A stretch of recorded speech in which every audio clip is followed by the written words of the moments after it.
날씨가 비가 와가지고. 저는 마스크 벗어도 되겠죠? 네. 마스크 벗으면 더 못생겼는데요, 사실은.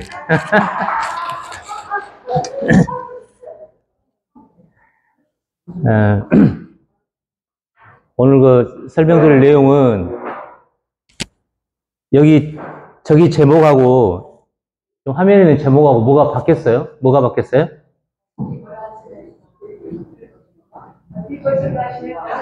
네. 아, 박사가 바뀌었어요? 야, 예리하시네.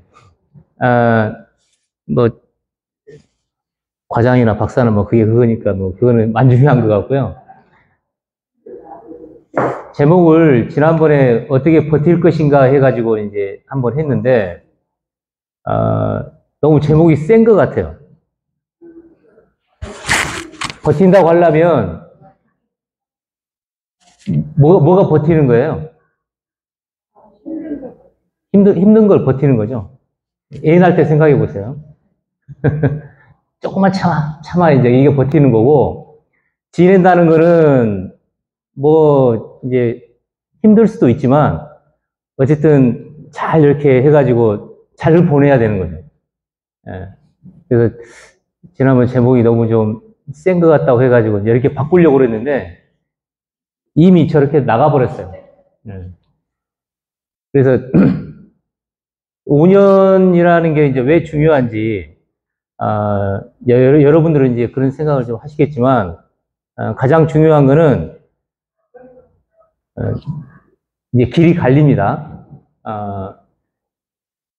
전이가 되신 분, 전이가 되신 분하고 전이가 안 되신 분, 그러니까 흔히 하는 말로 사기냐 아니냐에 따라서 길이 갈려요.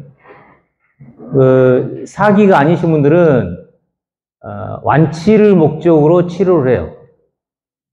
예. 근데 그 기간이 대부분 5년입니다. 물론 유방암 같은 경우에 요새는 뭐 10년 동안 추적을 해야 된다는 이제 분도 있는, 아직까지는 대세는 5년이에요. 그래서 5년을 잘 지내면 졸업장을 받아요. 흔히 하는 말로. 그런데 사기가 되면 아쉽게도 지금 의료 체계 하에서는 완치가 되는 방법을 아직 못 찾았어요. 그래서 혈압 당뇨병처럼 이해를 하셔야 돼요. 혈압약하고 당뇨약 드신 분들, 또 고지혈증 약 드신 분들이 많이 오해를 하시는 게 뭐냐면, 약을 먹어가지고 이제 정상이 됐어요. 그럼 끊고 싶어 하세요. 근데 약 먹어가지고 정상으로 된 건데, 그리고 혈압 당뇨는 지금 약이 혈압 자체의 원인을 없애주는 약이 아니에요. 조절하는 약이에요. 혈압을. 그렇기 때문에 평생 관리해야 되는 병으로 이제 그렇게 돼 있는데, 이제 전이가 되면 똑같아요. 평생 관리하는 병으로 바뀌는 거예요. 완치 개념이. 물론 이제 앞으로 약이 더 좋아져가지고, 아니면 다른 방법이 나와서, 전이가 됐든 어쨌든 간에, 이제 완치가 되는, 이제 그런 약이 뭐 나올 세상이 올지 모르겠습니다만, 아직까지는, 그런 개념은 없어요. 그래서 이제 몇몇 분들은 화면에 아무것도 안 보여요. 치료가 잘 돼가지고, 그래서 이제 완치가 됐으니까 이제 안 와도 되는 거 아니냐 그러는데, 눈에는 안 보이는데 현미경으로 보이는 세포가 남아 있어서 그걸 계속 이제 관리를 해야 된다, 이제 이렇게 해서 갈리는데, 그렇게 관리하는 걸로 해서 평생 관리를 한다고 해도 5년이 중요해요. 왜냐하면 5년 안에 결정돼야 될 일이 많아서 그래요. 그래서 5년을 이제 어떻게 이제 지낼 것인가, 그걸 이제 초점을 두고 좀 설명을 드려볼까 합니다.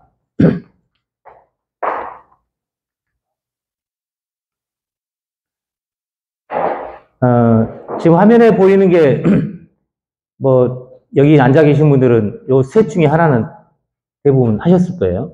수술을 하셨거나, 아니면 뭐, 항암 중이시거나, 방사선을 지금 하고 계시거나, 아니면 이미 다 했거나, 아니면 이 중에서 이제 뭐 몇 개는 해당이 안 되고, 몇 개는 해당이 되고 해서 이제 다 상황에 따라 좀 다르실 텐데, 현재 대학병원에서, 지금은 대부분 이제 중소병원에서는 항암을 안 합니다.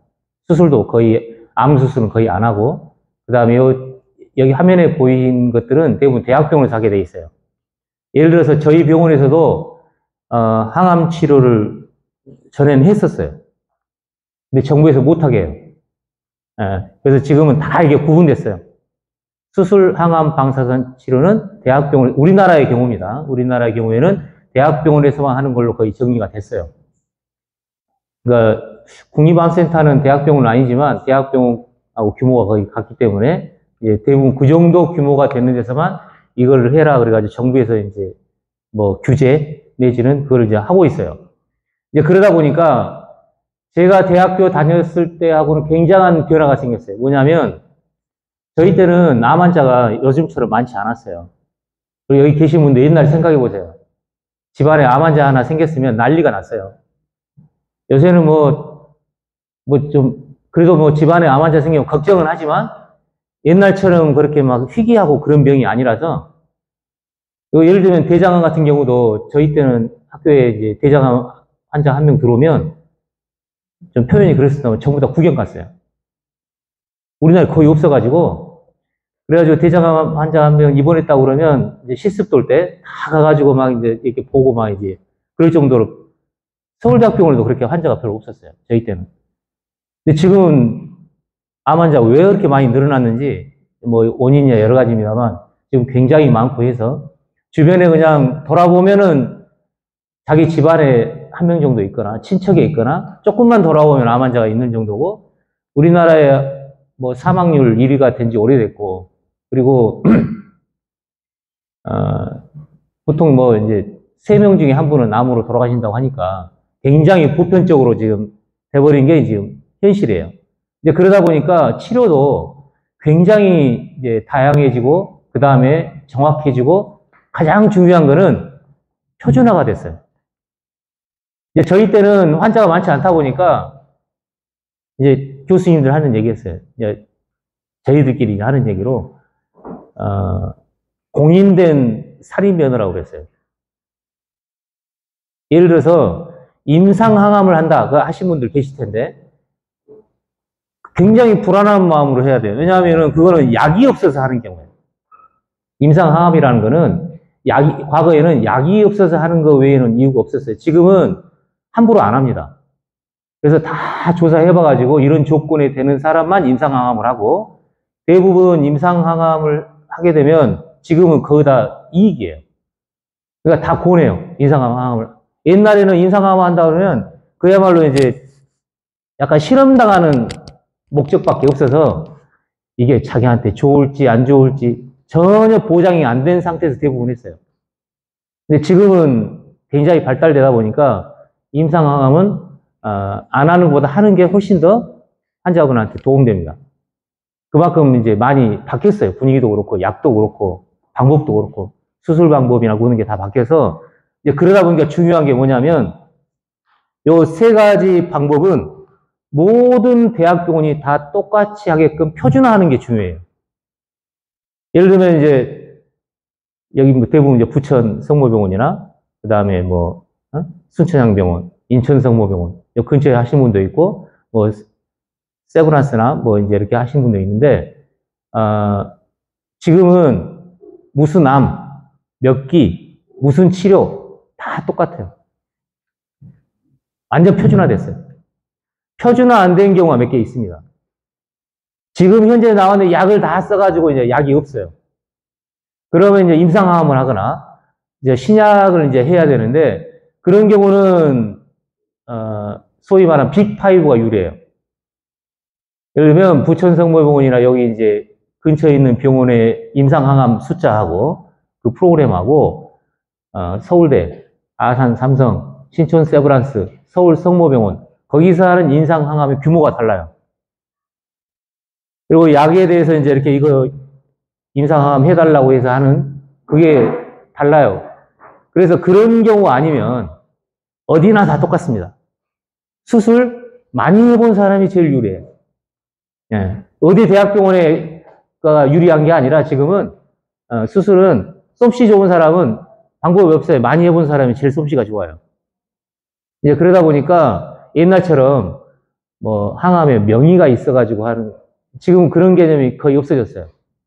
그래서 여기 치료는 표준화되어 있다. 이렇게 생각하시면 돼요. 그래서 자기가 이제 하고 있는 그 병원에서 치료받고 하는 거가, 이 병원은 좀 의심스러워. 아니, 이 병원은 뭐 좀 더 낫겠지. 하는 게, 그런, 흔히 하는 말로 어떤 기수에 있어서 딱 하는 거는 거의 표준화되어 있고, 처음 쓰는 약도 다 똑같습니다. 그래서 저 같은 경우에 이제 오시면, 의사 선생님들하고 다 이제 면담을 하잖아요? 면담을 할 때, 무슨 암, 그 다음에 몇 개 하면 무슨 약 쓰겠구나. 다 알아요. 심지어 횟수까지도 정해져 있어요. 수술 방법도 거의 다 정해져 있고, 방사선도 몇 회를 할 건지 거의 다 정해져 있어요. 물론 상황에 따라서 조금 뭐 차이는 생기고 하긴 하지만 이거는 다 표준화되어 있다고 그래서 저 세 가지 치료를 표준 치료라고 해요. 네. 그건 이제 대학병원에서 하는 치료는 이제 정해져 있습니다. 그 다음에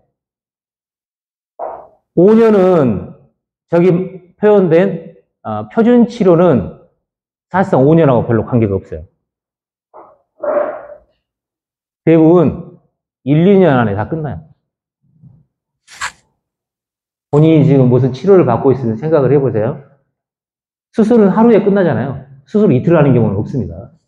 물론 이제 반복해서 수술하는 경우는 있어요. 뭐 이를테면 장루를 했다거나 장루 복원을 하거나 유방에 복원 수술을 하거나 뭐 이렇게 해서 이제 여러 번 하는 경우는 있을지 몰라도 뭐 수술하면 하루에 이제 다 이제 끝나는 거고, 그리고 항암도 뭐 표적 항암 해가지고 뭐 18회 막 이제 이렇게 하는 경우가 있긴 해도 대부분은 1, 2년 안에 거의 다 항암이 끝납니다.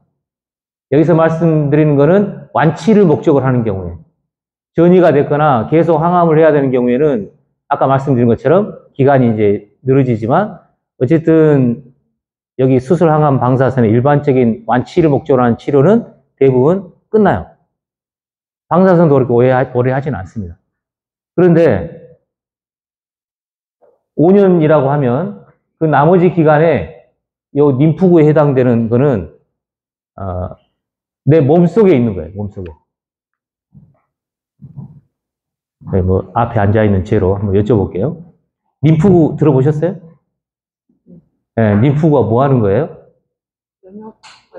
면역 관련되는 거예요. 많이 들으셨네. 대부분 처음 와서 이제 여쭤보면 림프구는 잘 모르시고 림프절만 들어보셨어요. 그래서 림프절에 뭐 전이가 됐니 안 됐니 그거는 이제 대부분 이제 수술하거나 뭘 하기 때문에 림프절을 많이 들어보셨는데, 림프구는 뭐냐면 림프절은 이 림프구가 사는 경찰서를 림프절이라고 그래요. 림프절은 대부분 아세요? 가래토, 편도. 그 다음에 손에 문제가 생기면 여기 겨드랑이에 생기는 뿔룩 나는 거. 그 다음에 다리가 문제가 생기면 여기 사타구니 쪽에 이제 옛날 말로 하면 몽골이라고 그러죠. 그거를 림프절이라고 그래요. 림프절이 온몸에 쫙 깔려 있는데 그걸 경찰서고 그 경찰 속에서 사는 경찰을 림프구라고 그래요. 예, 그렇게 이해하시면 돼요. 림프가 왜 중요하냐? 여러분뿐만이 아니라 그 다음에 이제 자녀분 중에 성인들이 많으실 텐데, 성인이 되면 매일 4,000개씩 암세포가 온몸에 골고루 다 생겨요. 근데 왜 저는 암에 안 걸렸느냐? 요 림프구 덕분이에요. 저 경찰이 매일매일 청소를 다 해요. 그래서 다 죽여버려요. 암세포 생기면. 그러면 나는 암이 걸렸는데 저 림프가 좀 제대로 할 것이지. 림프가 놀고 있느냐? 그렇지 않아요.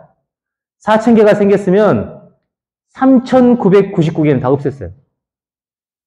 유방암 걸린 분은 그 유방에 있는 세포 하나를 경찰이 놓친 거예요.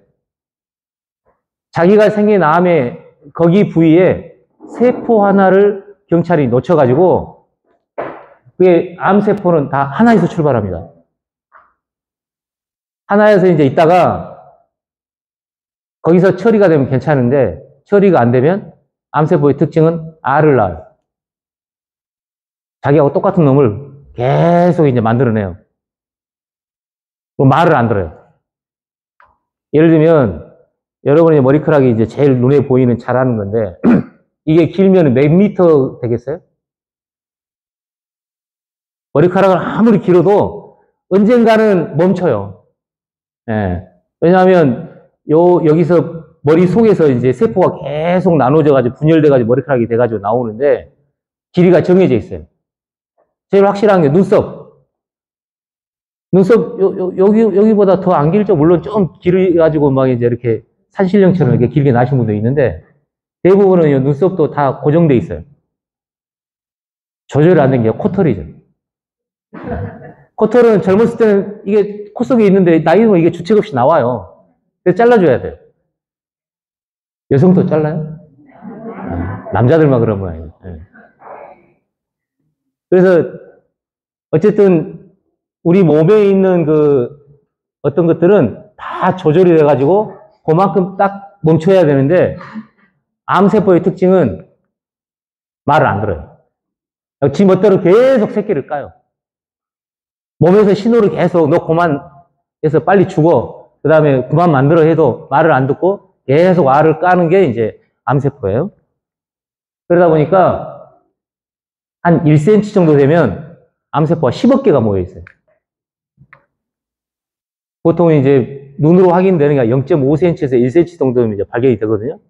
이제 저 정도 되면 여기 경찰이 없애는 게 안 돼요. 그 무슨 뜻이냐? 저절로 안 없어진다는 얘기예요. 그래서 수술, 항암, 방사선을 하는 거예요. 저절로 없어질 것 같으면 손댈 필요가 없죠. 그런데 저 정도 크기가 되면 이미 경찰의 감시를 벗어나가지고 통제를 안 받아가지고 계속 자라버렸기 때문에 여기 경찰은 다 백병전을 합니다. 경찰 한 10명이 달라붙어가지고 암세포 하나를 없애야 돼요. 근데 1cm 돼버리면 이 10억 개나 돼 있는데 그러면 거의 뭐 100억 개의 경찰이 달라들어야 되는데 그렇게 할 수 있는 분량이 안 돼요. 그래서 그렇게 커지면 이제 수술하고 항암하고 방사선 치료를 해야만 눈에 보이는 거 없앨 수 있습니다. 그런데 이걸 잘 했어요. 그래서 많이 실수하신 분들이 이제 일기이신 분. 이제 유암 일기예요. 그래가지고 이제 수술하고 할 때 엄청 이제 처음에 암 진단 맞고 이제 겁을 잔뜩 먹어가지고 이거 어떻게 되나 했더니 다행히 일기래요. 수술장 들어가서 약간 긴장을 했는데 수술하고 나서 이제 림프절도 띄고 다 주변에 이제 검사를 해봐가지고 더 이상 퍼졌나 안 퍼졌나 확인을 해서 며칠 있다 다시 외래로 오라고 그러죠. 가서 딱 들었는데 수술도 잘 됐고요. 전이 된 것도 없고요. 너무 잘 됐습니다.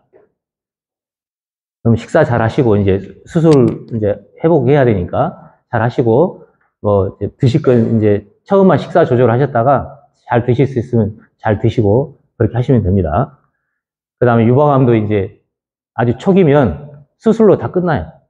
항암 방사선 할 필요도 없어요. 그래서 다 끝났으니까 이제 자유롭게 하셔도 됩니다. 그래가지고 이제 앞으로 보지 맙시다 이래야 되는데 보자고 그래요. 언제 오라고 그래요? 1년이 있다 봅시다 그럽니까? 보통은 2, 3개월에 보자고 그래요. 예. 그 다음에 좀 괜찮으면 이제 6개월 만에 보자고 그래요. 그 다음에 1년마다 보자고 그래요. 아직 5년이 지나야 졸업장을 줘요. 왜 그럴까요? 이게 5년의 문제가 그거예요.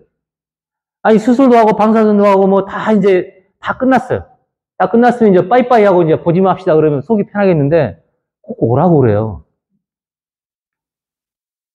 그래가지고 특히 이제 항암 방사선 고생하신 분들은 하도 고생을 해가지고 2, 3개월 한 번씩 가는 거는 아우 그거 괜찮아요 이제 할만한데요. 일기이신 분들 수술 끝나고 다 끝났다고 해서 다 끝났는데 2, 3개월 만에 오라고 그러면 귀찮아 죽겠어요. 그냥 안 갔으면 좋겠는데 그렇다고 무서우니까 안 갈 수는 없고. 그게 왜 그러냐면 재발 때문에 그랬습니다. 재발. 네. 그래서 많은 분들이 그걸 좀 이해를 잘 못하세요. 아니 수술하고 항암하고 방사선하고 이런 거 다 끝났어요. 치료가 끝났는데 아니 치료가 끝났으면 재발이 안 돼야 될 테니까 거꾸로 1년 만에 오라고 했다가 그 다음에 6개월 만에 오고 2개월 만에 오라고 해야 될 텐데 다 치료가 끝났는데 빨리빨리 오라고 그래요. 왜 그러냐면 재발이 치료가 끝나고 1년 만에 제일 많이 돼요. 네. 그래서 나는 치료를 열심히 하고 다 끝냈는데, 다 이제 끝냈는데, 왜 1년 안에 재발이 될까? 왜 그러냐면, 수술 항암 방사선 이제 상황을 보면, 일단 수술은, 맨눈으로 보이는 걸 다 없애는 겁니다. 수술할 때 뭐 현미경 쓰고 안 하잖아요. 그러니까 눈으로 확인된 건 다 없어요. 그런데 항암이나 방사선을 하는 이유는 혹시 눈에 안 보이는 놈이 있을까봐. 그러니까 현미경으로만 보이는 세포에 대해서 수술 부위를 벗어난 쪽에 있으면 그거를 이제 처리하기 위해서 항암하고 방사선을 해요. 그러니까 항암하고 방사선은 눈으로 확인해서 하는 게 아니고요.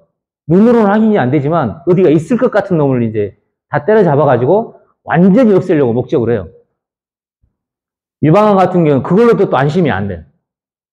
그래서 항호르몬제를 5년을 먹으라고 그래요. 어떤 분은 이제 표적 치료하는 경우도 있고. 그래서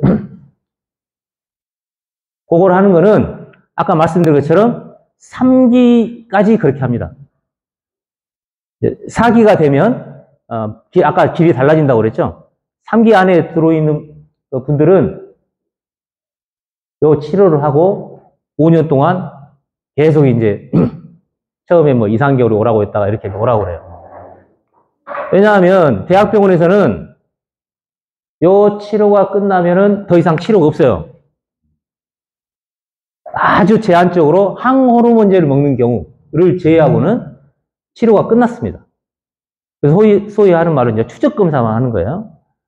왜냐하면 처음에 왜 빨리 오라고 그러냐면 1년 사이에 재발을 많이 하기 때문에 빨리 발견해야 조치가 가능해요. 재발을 했는데 늦어버리면 그 자리에서 재발을 하면 다시 수술하거나 치료가 좀 쉬운데 건너가 버리면 이게 완전히 또 다른 스토리가 돼요. 평생 관리하는 병으로 바꾸기 때문에 2, 3개월 만에 이제 오라고 그렇게 하는 이유가 재발 때문에 그래요. 재발은 아까 말씀드린 것처럼 1년 사이에 제일 많이 하고 병마다, 기수마다 퍼센트가 다 다릅니다. 하지만 거의 모든, 뭐 아주 일부분 제외하고는 거의 모든 암은 1년 사이에 재발을 제일 많이 한다. 그래서 1년 사이에 이제 그걸 관리를 좀 하셔야 되는데 문제는 이제 치료는 다 끝났어요. 그래서 이 5년 동안에 누가 치료해야 되느냐?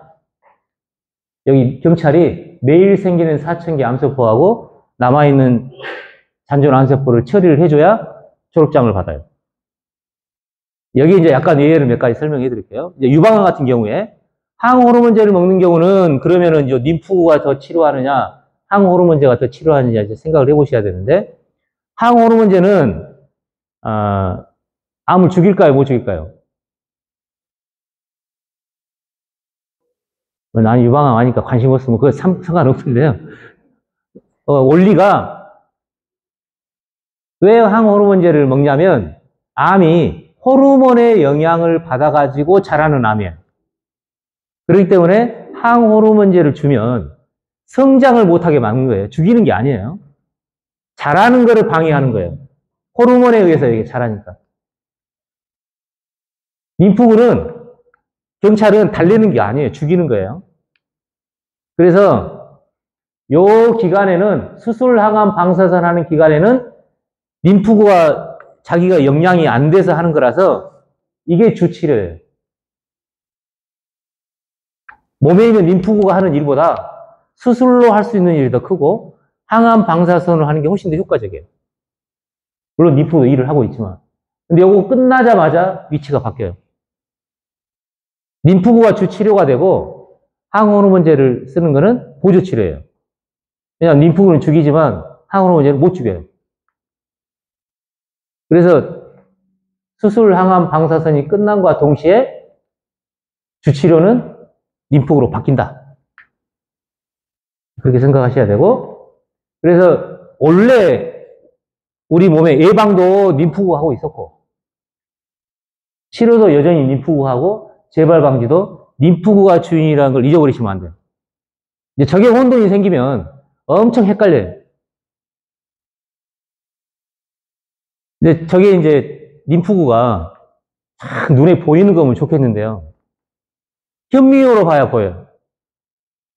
그리고 림프절이라고 해가지고 여 가래떡 같은 게 만져지지만 그 안에 림프구가 있는지 뭐 알 수가 없잖아. 우리 그냥 덩어리만 만져지지. 그 덩어리에 이 현미경으로 봐야 보이는 경찰이 쫙 가득히 들어있는데 그거를 내가 눈으로 확인할 수도 없잖아요. 그러니까 뭐 림프구라는 게 있다는데 뭐 이제 이렇게만 알고 있지 확인할 방법이 없어요.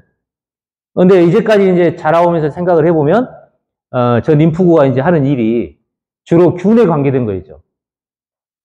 감기 걸리고 목에 뭐가 있는데 편도가 막 부어요. 왜 그러냐? 경찰이 거기서 확 늘어나야 돼요. 경찰도 자기하고 똑같은 거를 막 이제 열심히 만들어가지고 이제 대처를 해야 되기 때문에 커져요. 그래야 대응할 수 있으니까. 그리고 뭐 여기가 이제 부었거나 사타구니가 부었거나 한 번쯤은 다 경험해 보셨을 거예요. 그런데 경찰이 균을 죽이는 거하고 암을 죽이는 거하고 구분되어 있어요. 예. 군대 가면 여기 이제 남성분들이 주로 이제 군대를 갔다 오신 분들이 많을 텐데 신병 훈련소 가면 이제 거기서 다 나눠지죠. 보병 일빵빵이라고 그러나요? 이제 보병을 육군을 안 가봤으니까. 그래서 병과가 나눠지고 다 해서 나눠져 가지고 이 면역세포의 그 경찰 군인 역할을 하는 데보다 굉장히 분화가 돼 있어요. 다 똑같은 일을 하는 게 아니에요. 생긴 거는 비슷하게 생겼는데 현미경은 조금 차이가 있고 그 세포 바깥에는 자기가 하는 일에 따라서 다 표시가 다 다르게 돼 있어요. 그래서 림프구에 대해서 조금 이해도 하고 조금 아시면 좀 도움이 될 거예요.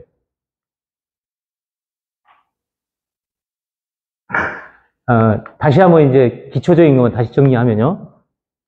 정상세포가 암세포가 되는 거예요. 저건 저도 못 막습니다. 저도 4,000개씩 생겨요. 그 다음에 암세포가 자라가지고 이제 1cm 되는 이제 암 덩어리가 되는 건데 저기는 누가 막는다고 그랬죠? 오늘은 모르겠으면 림프구 대답하시면 돼요. 이제 림프구가 저걸 막아요. 근데 그 밑에 보니까 뭐라고 써있죠? NK셀, T셀. 이 표를 좀 이해를 잘 하셔야 되는 게 우리나라 사람은 특징사가 어쩔 수가 없는데요. 한 분이 환자가 되면 주변에 한 20명 정도가 의사로 바뀌어요. 다 경험하셨겠지만. 그래가지고 또 어떻게 되느냐? 이상해요. 암 환자가 되면 전부 피부병 환자가 돼요. 무슨 피부병 환자냐? 귀가 가려워요. 나중에 의사가 말한 거 소용이 없어요. 야, 내가 네 선배인데 내가 무슨 암이거든? 내가 겪어봤는데 이렇게 하는 게 좋아. 그러면 그 말이 더 잘 들리지. 의사가 하는 말은 이상해요. 요리 들어가 요리 나가 그래요. 또 무슨 말인지 잘 이해도 안 가고 또 얘기할 시간도 없고 이제 그러다 보니까 암에 좋다는 게 주변에 있는 사람 숫자만큼 많아요.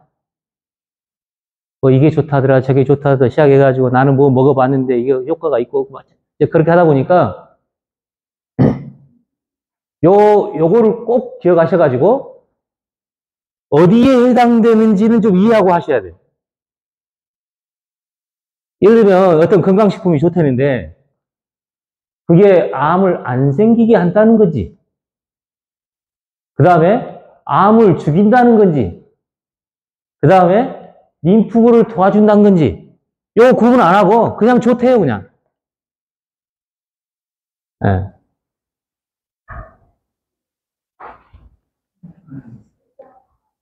뭘 먹어가지고 암이 안 생긴다고 하면 그건 좀 생각해 보셔야 돼요. 왜냐하면 예를 들어서 이제 좋은 음식 먹고 뭐 운동 열심히 하고 하면은 암이 좀 덜 생기지 않을까? 뭐 그럴 수는 있겠죠. 그런데 요거를 100% 막을 수가 없어요. 원인이 너무 많아요. 암의 원인이. 예. 뭐 대부분 이제 여쭤보죠. 암 왜 걸렸다고 생각하세요? 그러면 이제 대부분 이제 말씀하시기가 곤란한 것도 있겠지만 스트레스라고 그래요. 예.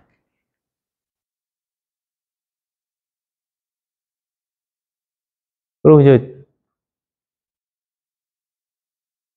뭔가 마음에 이제 그런 거 조절 잘 못하고, 그래가지고 내가 병이 됐다고 그러는데, 주변 가만히 보면은, 아니, 저 인간 같은 게 암에 걸려야 될 것 같은데.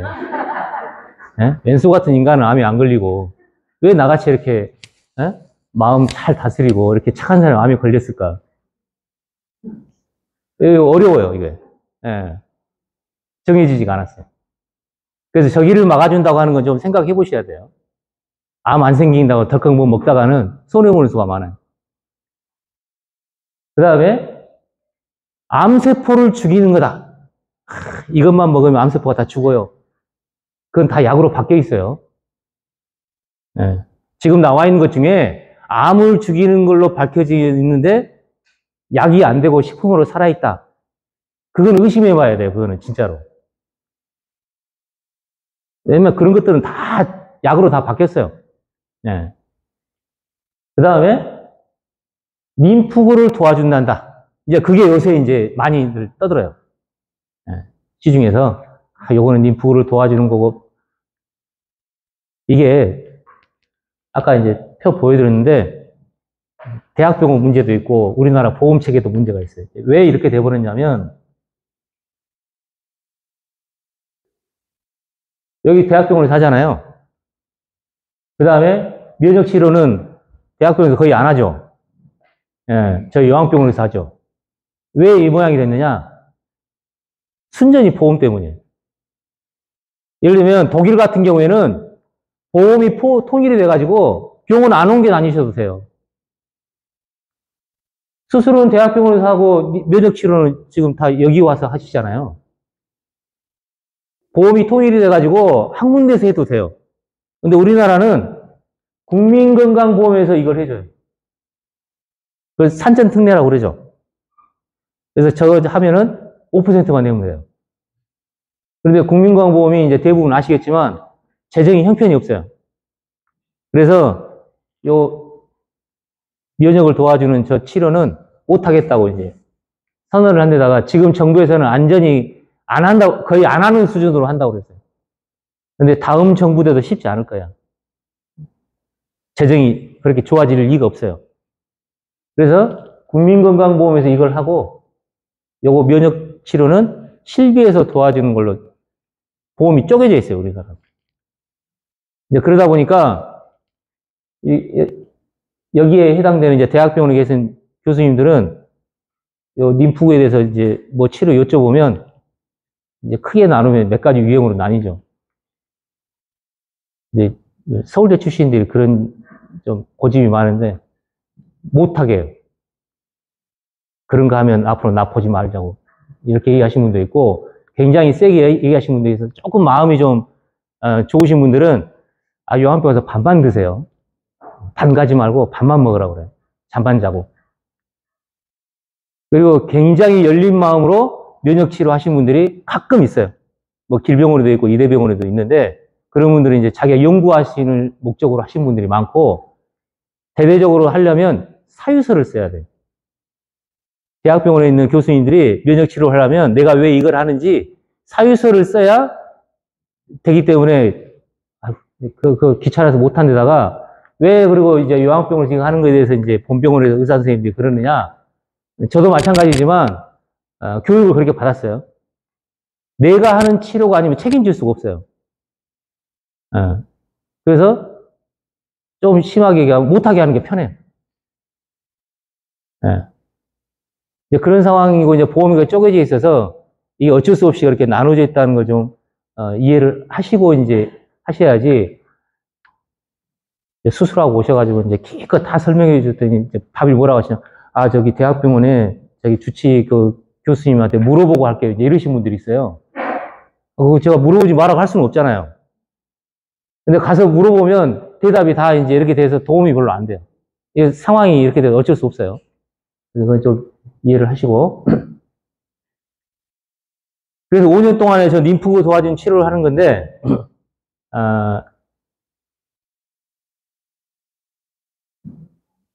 대학병원만 표준화되어 있는 게 아니라 지금은 요양병원에서 하는 치료도 거의 표준화되어 있어요. 그걸 어디서 이제 강제로 표준화 시켰느냐? 보험회사에서. 실비보험에서 뭐를 해가지고 막 오면 이거를 돈을 줘야 될지 안 줘야 결정을 해야 될 거 아니에요. 그래서 기준이 있어요. 거기도. 그 기준 벗어나면 돈을 안 줘버려요. 일단 여기서 하는 치료가 식약청 허가가 안 나는 거. 예를 들면 한동안 기생치료가 엄청 유행했죠. 어떤 뭐 배우였나 탤런트였나 뭐 기생충약 먹어서 좋아졌다 그래가지고 그분은 이제 고인이 되셨는데 기생충약 유행인데 기생충약 썼으니까 효과 있으니까 그 실비보험 신청해가지고 주세요 그러면 실비보험에서 안 줘요. 그러니까 실비보험회사도 식약청 허가가 안 난 거, 그 다음에 부작용이 심한 거, 그 다음에 수술 항암 방사선 치료에 방해되는 거, 그런 것들은 논문이나 그런 게 다 나와가지고 다 정리가 됐어요, 지금은. 그렇게 해서 지금 모든 보험회사가 인정한 거, 이 림프구를 도와주는 치료 하나만 꼽아라 하면 고주파예요. 이게 통일됐어요. 그래서 고주파를 안 주는 보험회사는 없어요. 예. 그건 일본으로 통일됐어요. 이제 단, 수술한 지 한 달 동안에는 못 하십니다. 왜냐하면 염증이 있을 수 있기 때문에 못 하시고, 그래서 이제 고주파가 최고인데, 왜 이걸 이제 순서를 제가 말씀드리냐면, 이걸 좀 헷갈리시면 어떻게 하냐면, 여기 이제 고주파 하시는 분들 많이 계실 텐데, 제가 요즘 들은 얘기입니다. 오늘 저기, 이정우, 저기, 그 과장님 강의 안 되는데, 나 고주파 안 받고 강의 들을래요. 왜냐, 이런 문제 때문에 우선순위가 중요해요. 오늘 꽃꽂이 안 되는데. 나 산에 가야 되는데. 아주 막 고집한 시간을 막 바꾸고 막 이제 그렇게 그렇게 하고 싶어요. 근데 상황을 보셔서 아시겠지만, 우리 병원에서 제일 바쁜 데가 고집하시래요. 물론 뭐 이제 좀 받는 분들이 적어가지고 여유가 있을 때는 뭐 조정이 되지만, 안 그럴 때는 모든 걸 고집파 우선으로 우선순위를 정하셔야 돼요. 그래서 순서가 중요할 때 이런 걸 아셔야 뭐가 치료가 가장 효과가 있고 중요한지를 아셔야 그걸 중심으로 하고 다른 걸 조절해야 되는데 그런 개념이 없으면 다 똑같이 보여요. 그러면 이제 손해보는 수가 생겨요. 그래서 치료의 우선순위를 중요하는 게 그래서 중요한 거예요. 1번이 이제 고주파로 이제 생각하시면 되고 두 번째가 사이모신이에요. 자닥신, 사이모신. 그거는 뭐 몇 분도 여쭤봐요. 자닥신이 좋아요? 사이모신이 좋아요? 현대차가 좋아요? 삼성차가 좋아요? 예. 뭐 이제 자닥신이 외제차예요. 예. 그러니까 외제차가 좋다고 하는데 그러니까 오리지널 약이라고 그러죠. 오리지널 약이 중요한 거는 정제로 돼 있는 거. 알약으로 돼 있는 거는 굉장히 정제를 잘해야 돼요. 그래서 오리지널 약이 좋아요. 그런데 저 싸이온 거는 주사인데 저거는 알약이 아니에요. 그리고 만드는 과정이 정제하는 게 아니에요. 유전자 조작으로 만드는 거예요. 인슐린하고 똑같아요. 지금 인슐린은 미국제가 좋아요? 우리나라 게 좋아요? 안 따지죠? 예. 그것처럼 유전자로 해서 만드는 거기 때문에 뭐 그냥 브랜드 값으로 마음 편하게 해서 나는 자닥신 맞을래. 오케이. 그런데 뭐 그런 개념이 없으시면 굳이 꼭 그렇게 하실 필요는 없어요. 근데 또 하나 있어요.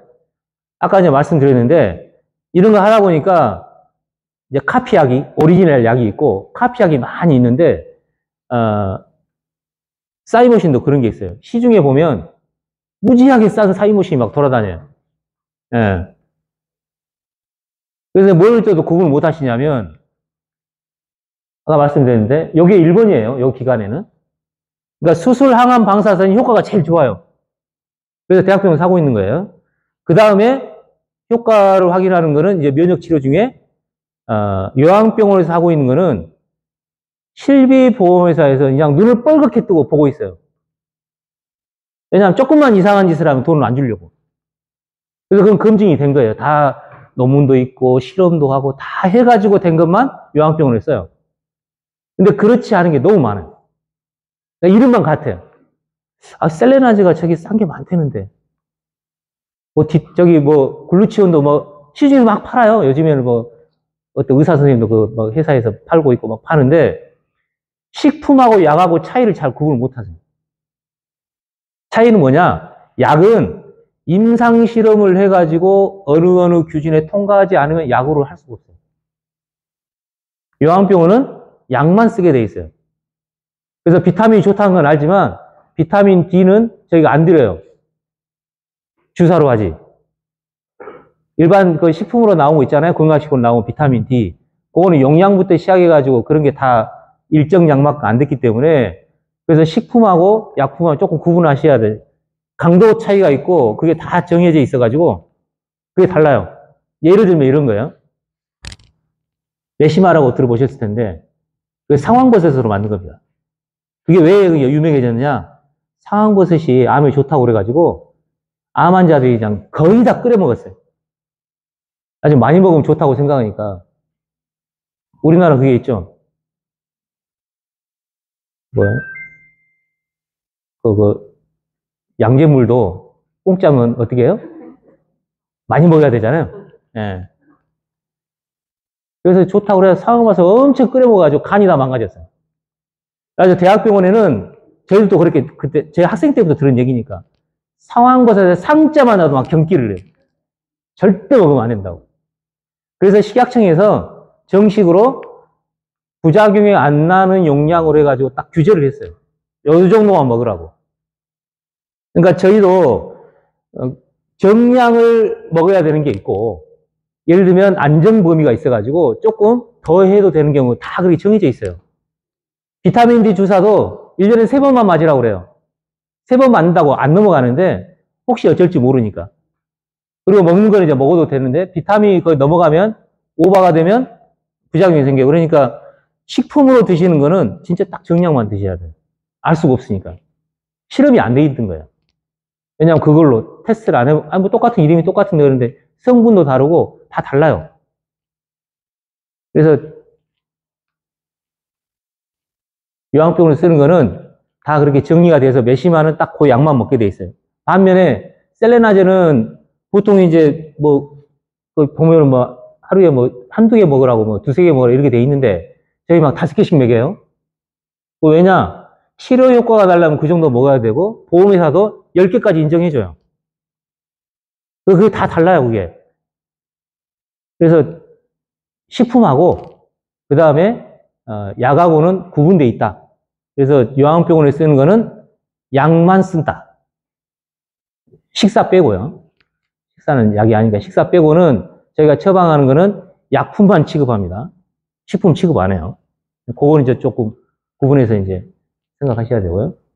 그래서 그 우선순위나 그런 거는 주치의 선생님이나 다 이제 처방을 해가지고 중요 순서대로 해가지고 이렇게 다 해서 지금 다 이제 조금씩 다를 겁니다. 어느 정도는 기준은 있지만 그게 이제 하루 이틀 하는 게 아니라 5년 동안 막 이렇게 막 해야 되는 거라서 보험이나 아니면 상황에 맞춰서 조금씩 조절을 다 하고 있을 거예요. 그래서 5년 동안 이제 그런 거에 대해서 좀 정리를 해가지고 하시면 좀 편하긴 한데 아주 구체적인 거는 이제 주치의 선생님한테 각각 이제 여쭤보고요.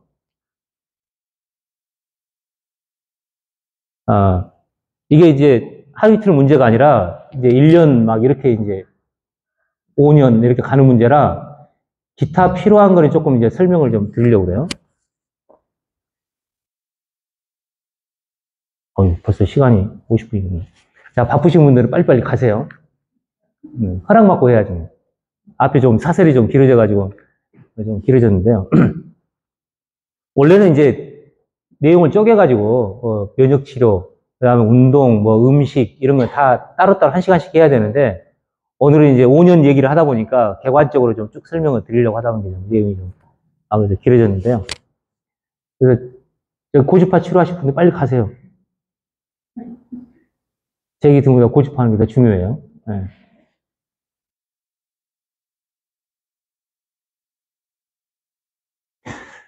근데 운동이 왜 중요하냐면, 아까 말한 그 경찰이 피를 타고 돌기 때문에 그래요. 경찰서에 이제 림프절이라고 하는 경찰서에 쫙 깔려 있는데, 거기만 있는 게 아니라, 경찰이 이제 순환근무를 해요. 순환근무도 한 데다가 현장 다 돌아다녀가지고 뒤져봐야 돼요. 나쁜 놈 있나 없나. 그럼 어디를 타고 도느냐? 피를 타고 돌아요. 림프관은 심장 쪽으로 가는 길밖에 없어요. 그래서 우리 온몸에 거의 가려면 심장을 통해 가지고 피를 타고 돌고 경찰을 움직여요. 그래가지고 혈관으로 가는 놈도 있고, 그 다음에 림프관으로 빠져가지고 심장으로 가는 길이 있고, 그렇게 되기 때문에 림프관은 심장에서 바깥으로 가는 길이 없습니다. 일방통행이에요. 그래서 심장에서 이제 암세포를 확인하러 아니면 주기로 출발하는 림프군은 전부 다 피를 타고 가게 돼 있어요. 그렇기 때문에 혈액순환이 굉장히 중요해요. 우리는 이제 운동하면 내가 산에 간다, 뭐 한다 그러면 근육을 쓰는 게 운동이라고 생각하시지만 실제로는 안에 피를 돌게 하는 게 운동이에요. 그래서 하나만 딱 설명드리면 저걸 이해 못 하시는 분들이 많더라고요. 자, 국민 이제 건강보험에서 이제 검진을 하라고 오죠. 그 검진하면 기억이 잘 나실지 모르겠습니다만 운동에 뭐라고 써 있어요? 숨이 차도록 일주일에 몇 분 운동하십니까? 이렇게 써 있죠. 그렇게 써 있어요. 그래서 머릿속에 숨 차도록 운동하는 게 좋은 운동이에요. 그런데 자세히 살펴보면 암 환자의 경우에는 꼭 그렇지 않아요. 혈압, 당뇨, 그 다음에 살 빼고 싶다. 그럴 때는 숨차게 운동해야 돼요. 그런데 어떤 문제가 있냐면요. 이 표는 뭐냐면 쉴 때 1분에 5리터가 1분에 한 60번에서 100번 뛰니까 심장이 뛰어가지고 5리터를 피를 펌핑을 해요. 아주 온몸을 쫙 이제 나눠 먹어요. 이게 지금 나눠 먹는 겁니다. 100%가 나와가지고 각 장기마다 이렇게 나눠 먹어요. 여기서 심한 운동은 숨이 차도록 하는 운동이에요. 땀 나는 건 괜찮아요. 두 개 잘 구분 못 하시는데 땀 나는 건 괜찮은데 숨이 차면 5배가 늘어나요. 심장에서 5배를 짜요. 숨 차면 심장이 막 뛰어야 되니까. 그럼 이제 당연히 좋겠죠. 근데 함정이 있어요. 뭐냐면 제일 암이 잘 생기는 이 소화기관. 여기 이제 소화기관으로만 써있지만 우리나라 5대 암 생각해 보세요. 유방암, 위암, 간암, 폐암, 대장암 다 여기에 있어요. 선발에 암이 있긴 하지만 거의 없어요. 심장도 굉장히 뛰고 있을 때 심장에도 암이 있어요. 심장암은 거의 없어요. 장 중에서도 소장암은 별로 없어요. 왜냐하면 빨리빨리 움직이는데 암이 잘 안 생겨요. 혈액순환이 잘 되는 암이 잘 안 생깁니다. 네. 그런데 심하게 운동하면 피가 5배로 나왔는데 소화기관으로 가는 피는 줄어버려요. 그러니까 림프구가 잘 가가지고 거기서 암을 제어를 해줘야 되는데 심하게 운동하면 피가 덜 가요. 제 이제 학교 후배가 이제 대학 교수인데 대장암에 걸렸어요. 아주 후배가 이제 생각해 보니까 맨날 교수니까 어떻게 했겠어요? 책상에 앉아가지고 그냥 연구만 하고 막 하니까 내가 운동이 부족해서 이제 암이 걸렸구나 싶어가지고 수술하자마자 이제 초기해가지고 항암도 안 했나 봐요. 아주 수영 선수가처럼 막 운동을 했어요. 재발해버렸어요. 아주 완전 멘붕이 돼가지고 아니 내가 이렇게 운동을 열심히 했는데 왜 재발했냐 이거예요. 아주 이 표 보여줬더니 어쩐지 수영할 때 배가 너무 차더래요. 그냥 팔다리로 피가 다 가지. 여기 보세요. 막 70%, 80%는 다 근육으로 가버려요. 배가 그렇게 찼다는 거예요. 그래서 운동하시는 건 좋은데 숨이 차면 좀 쉬시면 좋은데 숨 차는 게 좋아 해가지고 막 참고 막 하면 손해봐요. 그러니까 산 탈 때 숨이 차면 좀 쉬시면 돼요. 예. 그래서 숨 차는 운동 아예 하지 마라 그랬다가 또 아예 안 한다고 하시지 말고 예. 숨이 차면 좀 쉬었다가 움직이고 되는데 숨이 차는 게 좋다는 것만 생각만 좀 바꾸시면 돼요. 그래서 운동의 종류나 그거는 이제 다음 게 이제 자세히 말씀드리기로 하고, 오늘은 이제 간단하게 이제 하고 넘어갑니다.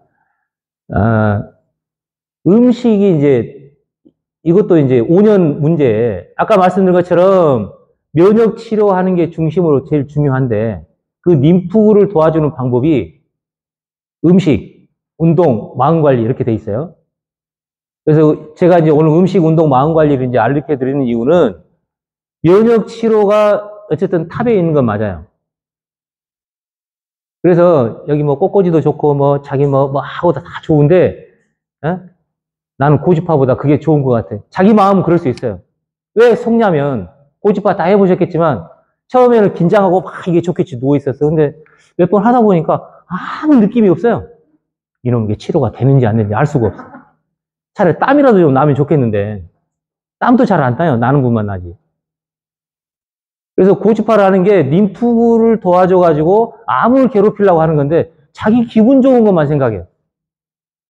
그래서 자기 기분을 쫓아가면 완전히 망하는 거예요. 왜냐하면 5년이 길다 보니까 처음에는 그냥 아무 생각 없이 있다가 갑자기 불안해졌어요. 언제 불안해지냐? 내가 알고 계신 분이 돌아가셨어요. 아니 누가 또 재발했대요. 누가 막 이제 그런 말 들으면 불안해져요. 아주 오랜만에 와가지고 이제 치료 딱 하고 이제 고주파도 하고 뭐 하면 이제 심리가 안정이 돼요. 아주 모든 거를 자기 마음 기준으로 하신 분들이 많아요. 암하고 자기 마음하고 별로 관계가 없어요. 예. 그건 이따 이제 보여드릴 텐데. 이 먹는 음식도 세상에 암이 좋다는 음식이 뭐가 그렇게 많은지. 예. 이제 그러다 보니까 제일 많은 거. 먹지 말아야 될 거. 아마 여기 아마 대부분 들어보셨을 거예요. 뭐를 먹으면 안 돼요? 밀가루. 또, 설탕, 흰쌀밥. 이건 완전히 사망이에요, 사망. 예. 그 다음에 기름도 먹으면 안 된대요. 그 다음에 또 붉은 고기가 뭐에 또 안 좋대요. 먹을 게 없어요. 저거 빼고 나면 먹을 게 없어요. 저게 쫙 오염돼가지고 이제 병원 오셔가지고 요양시장이 엄청 고생해요. 고기 먹어야 된다니까요. 아니, 고기 먹지 말라고 그랬는데 누구한테 들었어요? 그러면 어디서 들었어요? 유튜브 보고 왔어요, 유튜브 보고. 대학병원에 교수님이 수술 끝나고 나서 절대로 단 거 먹으면 안 돼요. 그렇게 말하는 분 있어요, 없어요? 안 들려요, 그거는. 물어보지도 않았을 거예요, 아마. 시간이 5분밖에 안 돼서 뭘 저걸 물어봐요. 예. 이제 그러다 보니까 유튜브 보거나 주변에서 다 들어가지고 보면은 막, 저거 먹으면 아주 큰일 나요. 근거가 없는 건 아니에요. 뭐가 근거냐? 혹시 이거 펫CT 찍어보신 분들이 있을 텐데, 전이 됐는지 확인하려고 이제 하는 거거든요. 그거 하려면 포도당에다가 방사선 물질을 묻혀가지고 쫙 피해다 줘요. 그러면 암이 당을 환장을 해요. 아주 암 있는 데만 딱 표시가 나요. 그걸 보는 순간, 야, 큰일 났다. 야, 단 거 먹으면 저 암이 다 집어먹어가지고 막 자라고 난리가 나겠네. 아주 그냥 밥맛이 뚝 떨어져요. 아주 그거 심하게 되신 분들은 여기 거식증 생긴 분도 있어요. 아예 안 먹어요, 그냥.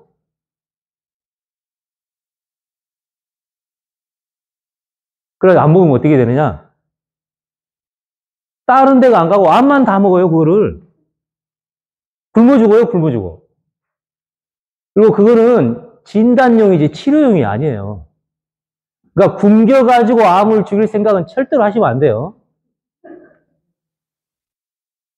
아니, 그렇게 생각하시는 분들 많아요. 요 먹지 마라 그러니까. 이게 전형적인 가짜 뉴스예요. 예. 좀 심하게 하면 생 거짓말이에요. 예. 그래서 먹는 거는 암하고 나눠 먹을 생각을 해야지. 적게 먹으면 암이 더 가져가요. 암 너 실컷 처먹으라 하고 이제 더 먹어야 내가 살아요. 예? 그래서 요거 다 거짓말입니다, 이거. 예? 어느 싹 지우세요. 예. 음식은 아까 말한 림프구, 경찰은 음식으로 만들어져요. 그래서 암 죽이려고 하다가는 경찰이 다 말라 죽어요. 예. 그래서 먹는 거는 뭐를 덜 먹거나 하면 절대 안 돼. 그 다음에 요거 다 있는데, 요거 설명드리려고 그러는데요. 자, 커피가 암에 좋아요, 안 좋아요? 안 좋죠? 예. 자, 반대하신 분. 아, 여기 좋다는 분도 있어요. 이게 왜 그러냐면, 이런 뉴스 때문에 그래요. 어느 날 봤더니, 커피가 암에 좋대요. 자기는 커피 별로 싫어해. 근데, 암이 좋다니까, 그래도 한 잔씩 먹어야지. 아주 열심히 온두커피에다가, 이제 다방커피를 먹으면 안 될 것 같으니까. 아주 막 온두 사가지고 열심히 주문했는데, 먹을 때쯤 됐는데 뉴스에 나와요. 커피가 암에 안 좋대요. 그럼 어떻게 해야 돼요? 자기 하고 싶은 대로 하는 거죠. 대부분 자기 하고 싶은 대로 해요. 그런데 뉴스에 나온 거를 요거 두 개를 구분을 못 하세요. 뉴스에 뭐라고 나오냐면요. 논문에 실험을 했는데 커피하고 암하고 이런 연관성이 있습니다. 이렇게 나와요. 그런데 귀에 어떻게 들리냐? 원인으로. 커피가 암의 원인이 된다더라. 커피가 암에 치료된다더라. 음식 중에요. 원인으로 구분된 거는 없다고 보시는 게 맞아요. 하나 딱. 담배를 피우면 폐암이 생깁니다. 이거 원인 결과가 명확해요. 모든 실험에 다 똑같아요. 근데 다른 것들은 그냥 그 실험에서 그렇게 나왔다는 거지, 그거 나왔다고 해가지고 원인으로 안 쳐줘요. 그거를 연관성이 있다라고 논문에 그렇게 써요. 근데 그거 구분 없이 발표가 나면 내 머릿속에는 원인으로 알아들어요. 그래서 음식이 암하고 원인이다. 그거 다 거짓말이에요. 논문이 있다니까요. 관련 있는 논문이 있어요. 그렇다고 해가지고 원인이 아니에요. 그렇기 때문에 음식을 뭐 안 먹거나 그렇게 하면 본인만 손해봐요. 예를 들어서 뭐 마가린, 그거는 뭐 화학적으로 만든 것은 싫다. 이런 이건 이해가 돼요. 농약, 말만 약이지 그거는 뭐 먹어서. 그러니까 내 몸에 들어와가지고 음식이 되려면 에너지가 되거나 내 몸의 구성 요소가 돼야 돼. 예. 화학 제품, 그건 내 몸 약, 타이네로는 내 몸이 돼가 내 몸이 안 돼요. 약 효과만 내지. 그런 건 약이에요. 근데 음식은 먹으면 에너지가 되거나, 아까 먹지 말아야 돼. 이거 다 에너지 되는 거예요. 음식이에요, 음식. 그 다음에 내 몸을 만들거나, 그거는 음식은 구분하지 않고 과식하는 건 어차피 안 좋으니까 빼놓고는 안 먹어야 되는 생각을 싹 지우셔야 돼요. 제가 아무리 설명해도 한두 달 지나면 또 다 없어져 버려가지고 또 와서 이거 먹어도 돼요, 안 먹어도 돼요, 또 여쭤보는 분들 많아요. 어쨌든 요거는 원칙적으로 이렇게 정리를 하세요. 저거는 날것 먹지 마라 그래요. 예. 누구한테 먹지 마라 그래요? 항암할 때만. 세균 때문에 그러는 거예요, 세균 때문에. 야채는 먹어도 돼요. 그런데 육회 막 이런 거에 균 들어가면 그게 당가 버리는데 항암이 다 끝났는데도 그게 버릇이 남아가지고 날 거 안 먹으려고 그래요. 자기만 손해봐요. 예. 뭐 석류나 이런 거는 유방암 환자 중에서 호르몬 양성인 사람한테 먹지 말아야 될 것들. 그런 거 빼놓고는 음식 제한 없습니다. 예. 여기 인스턴트나 식품 첨가제나 농약은 음식이 아니니까 저건 안 먹는 게 좋죠. 그 다음에 마지막으로 이제 이 부분인데요. 아까 말씀드린 것처럼 뭐 한두 달이면 좋겠는데 이게 5년 동안 이렇게 하다 보니까 전이가 되신 분들도 5년 안에 잘 지내면 녹론할 이제 가능성이 많아지고 5년 안에 이제 그게 뭔가 잘 안 되고 하면 힘들어지고 이제 그런 거예요. 그리고 완치 목적으로 하는 분들은 5년 내에 결정이 나기 때문에 이 5년이라는 기간이 어떻게 보면 짧은 것 같지만 무지하게 긴 시간이에요. 여성들은 좀 덜해요. 남자분들은 여기 몇 달이 있는 것도 죽으려고 그래요. 네? 여성분들은 유황병이 좀 유리한 게 다 웃으시는데 밥이 남의 사라고 남이 해준 밥이 제일 맛있어요. 예. 근데 남자분은 집에 가도 다 부인이 해주는데, 뭐. 그러니까 먹는 거에 별로 구애를 안 받아요. 여기 있는 게 그냥 막 같이 사는 것 같고 막 힘들어요. 그것뿐만이 아니라 길게 이제 치료를 해야 되니까 저게 마음에 이제 영향을 뭔가 주는 것 같은데 그거를 어떻게 이제 잘 이제 쥐고 갈 거냐. 왜냐하면 스트레스 받으면 뭐 암이 직접 된다가 아니라 면역 세포 활동을 잘 못해요. 그래서 제어를 잘 못해요. 예. 그러다 보니까 몇 가지 오해가 생겼어요. 자, 내가 이제 암이 이제 어느 날 암이 있다는 걸 들었어요. 아무것도 아니야. 내가 응? 희망을 안고 이제 긍정적인 마음으로 그렇게 해야지.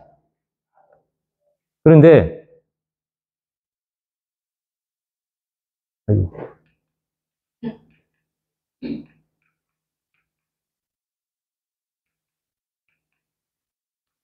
우리나라 사람이 희망하고 긍정을 좀 헷갈려 하셔요. 여기 유명한 사건 중에 하나인데요. 베트남 전쟁 때 미군이 포로가 많이 됐어요. 그래가지고 한 7년인가 있다 풀려났어요. 그래가지고 이제 산 사람은 인터뷰를 했어요. 그래서 참 어떻게 이렇게 잘 참고 어떻게 잘 사셨냐고 그러면서 어떻게 희망을 안고 그렇게 사셨습니까? 그랬더니 그분이 뭐라고 하는지 알아요? 풀릴 희망을 갖고 있는 사람이 살았겠어요? 아니 포기한 사람이 살았겠어요? 포기한 사람이 살았다고 한 건 들으신 분들이에요. 네. 아니 당연히 희망을 안고 이렇게 해야지 살 것 같은데 그 사람 증언이 그런 사람이 다 죽었다는 거예요. 왜 그러냐면 희망을 안고 있을 때 너무 좋아요, 기분이. 현실을 보니까 풀려날 가능성이 없어요. 그럼 무지하게 속상해요. 그런 사람들 못 견뎌서 다 죽고 풀리긴 뭐 풀려나. 그냥 적응하고 살아야지. 이런 사람이 살았다는 거예요. 그걸 긍정이라고 그래요. 우리나라 사람들은 그걸 긍정이라고 생각 안 해요. 저 사람 참 긍정적이야. 무슨 말이에요? 저 사람 항상 희망에 차 있어. 그렇게 얘기하세요. 긍정은 희망이 아니에요. 현실을 있는 대로 인정하는 게 긍정이에요. 그래서 대부분 이제 암으로 진단받거나 뭐 재발하거나 뭐 어떻게 이제 상황이 닥치면 처음에는 마음이 인정이 안 되잖아요. 내가 왜 암이 걸렸어요? 연수 같은 인간이 암에 걸려야지. 그럼 뭐 화도 나고 막 해서 이제 그런 과정 거쳐가지고 내가 이제 항암할 때쯤 되고 수술 끝나고 항암할 때쯤 돼서야 그때서야 내가 암 환자라는 게 실감이 나요. 그래서 자기가 그게 상태가 정확히 긍정이 되고 인정이 될 때부터 치료가 시작돼요. 그래서 이게 중요한 거지. 근거 없는 희망은 자기 마음을 희망 고문이란 말 요새 많이 쓰죠. 되지도 않을 거 그냥 막 꿈꾸고 있고. 그래서 긍정이 중요하다. 그거 좀 이해하시면 좋겠고. 또 하나는 스트레스가 이제 자기 이제 마음을 힘들게 하니까 그거를 해결하는 방법이 이 방법을 제일 많이 써요. 제일 좋은 회피 방법. 뭐해서 이거 하는 거. 예? 고스톱 치면 싹 잊어버리잖아요. 예. 그래서 뭔가를 암 때문에 생각 골치 아프니까 뭔가를 잊어버리게 해서 다른 하는 게 굉장히 좋은 방법 중에 하나예요. 왜냐면 그 시간만큼은 기억이 안 나니까. 근데 그게 한두 번이면 괜찮은데요. 5년은 그렇게 할 수가 없어요. 그래서 현실에 있는 거를 그대로 인정을 하고 거기서 이제 방법을 찾는 게 굉장히 중요하다는 거예요. 그래서 결국에는 자기 마음이 어떻게 안정을 찾고 어떻게 힘을 얻어야 되느냐. 여기 써 있는 가치. 어떤 거냐면 자기 생명이나 치료의 방법이나 건강에 대한 개념으로 생각을 하나로 모으면 거기서 자기 마음을 조절할 수 있는 힘이 생겨요. 근데 이걸 이제 어떻게 써먹으시냐면 여기 오면은 이제 같은 방 사람끼리 친해지잖아요. 1인실, 2인실 분들은 좀 그게 없는데 아무래도 이제 좀 사회성이 있거나 뭐 하면 막 친해져요. 그리고 이제 집에 있는 젓가락 개수까지 이제 다 아셔요, 이제. 엄청 도움이 돼요. 근데 나중에 뭐가 문제가 되냐면, 현실이니까. 여기 있는 분들이 다 잘 되면 좋은데, 지나다 보면 어떤 분이 이제 돌아가신 분도 생기고, 어떤 분은 재발한 분도 생기고, 안 좋은 분이 이제 생겨요. 확률상으로 뭐, 아무리 도움을 받는다고 해서 이제 어느 정도 도움이 돼가지고 하지만, 100%는 없으니까. 그러게 되면 굉장히 힘들어 하세요. 그래서, 요 한우분들끼리, 요렇게, 한우분들끼리 친하는 거 중요해요. 도움도 되고. 그런데 그게, 요 같이 어떤 치료나 어떤 개념이 같이 공유를 하고, 같이 합쳐져 가지고, 그쪽 가는 방향보다 그게 더 넘쳐버리면, 좋을 때는 좋은데, 그게 안 좋은 방향으로 가면은 엄청 실망해요. 왜냐면 제가 여기 오기 전에 이제, 전에 요양병원에서도 이제, 이렇게 그룹이 만들어져 가지고, 엄청 친해졌어요. 근데 이제 거기도 이제 리더가 있을 거 아니에요. 리더가 이제 그걸 잘 해가지고 됐는데, 한 분이 돌아가셨어요. 근데 그 충격에서 벗어나질 못해요. 그게 아니라고 다 머릿속으로는 알아요. 근데 워낙에 그냥 이렇게 마음이 이렇게 막, 이렇게 어태치 됐다고 그러죠. 막 밀접해져 가지고, 막 헤어나지를 못해요. 그래서 그게 깨졌어요. 그래서 같은 방에 있는 분에게 도움 주고 하는 건 이제 다 중요하고, 도움 반드시 됩니다. 그런데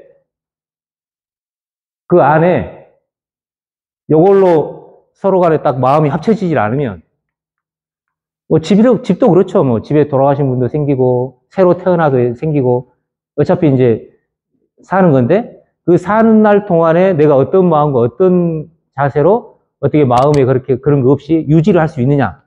그거는 치료의 방향, 어떤 그 자기 이제 생명 유지하는 거, 건강에 대한 거, 그런 걸 듣고, 그런 걸 정리해가지고, 거기서 힘을 얻는 거가 중심이 되고, 그 외로 친해지면 괜찮은데, 그거 없이, 그냥 끼리끼리 친하는 걸로만은 그 유지가 좀 어렵습니다, 그게. 시간 지나면 어려워지고. 그래서 자기 마음 관리는, 물론 뭐, 저희 요양병원에서 그걸 100%다 제공해주거나 그러지는 못해요, 현실적으로. 그래도, 지금 현재 있는 방향, 대학병원에서 그런 걸 제시해주지 않기 때문에, 요양병원에서 제시하고 있는 방향, 그걸 크게 따르면 크게 그렇게 벗어나진 않아요. 아까 말씀드린 것처럼 어느 정도 표준화되어 있고, 치료에 대한 거, 그 다음에 그게 공통적으로 좀 정보나 그런 게 어느 정도 통일이 되고, 표준화가 되고, 조율이 돼서 그 방향으로 가면은 좀 마음 편하게 5년을 지내실 수 있다. 그 말씀 드리려고 설명을 드렸습니다. 오늘 뭐, 워낙에 많은 얘기 하다 보니까 좀 구멍이 생긴 데가 많은데, 나머지 이제 세분화돼서 하는 거는 이제 내년에 또 차근차근 하기로 하고요. 혹시 질문 있으세요?